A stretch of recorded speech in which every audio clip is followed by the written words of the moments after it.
Alright, we're going to have a scene breakdown now and kind of look at this scene right here. This kind of employs all the tricks that I've been showing you within the past couple chapters.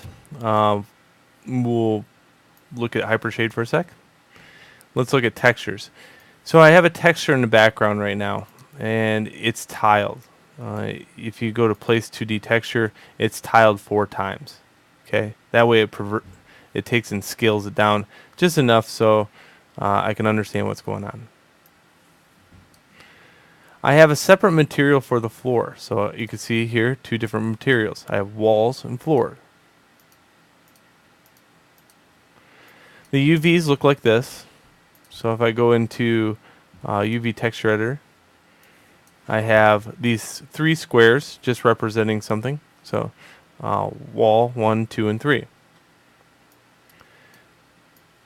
And just please note that this is a very quick and dirty example of what you can do with this.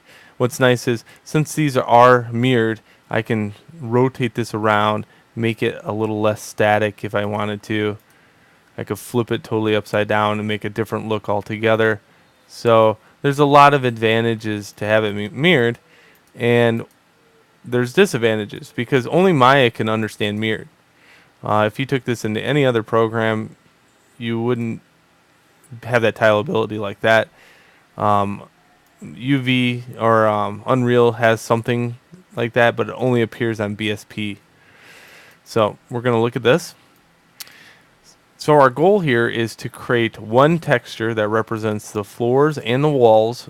And so this square right here will have wood. These other squares will have the wall texture, but it will be all one texture. So you're going to have to set up a scene like this. I have a light and I have another light. The 2 lights represent the fact that you don't want such a harsh shadow. So when I render it out, it's going to look something like this.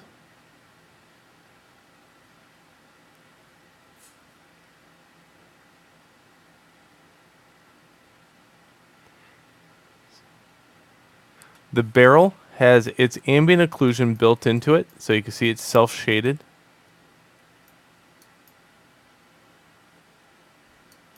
So that's something I needed to do earlier. So what we're going to do is bake all this stuff together into one giant mass. Okay. But I wanted to have a scene breakdown video first. And then we'll go into the next one. I'm just going to save this. We'll go into the next video and create this new texture that incorporates all these other textures together.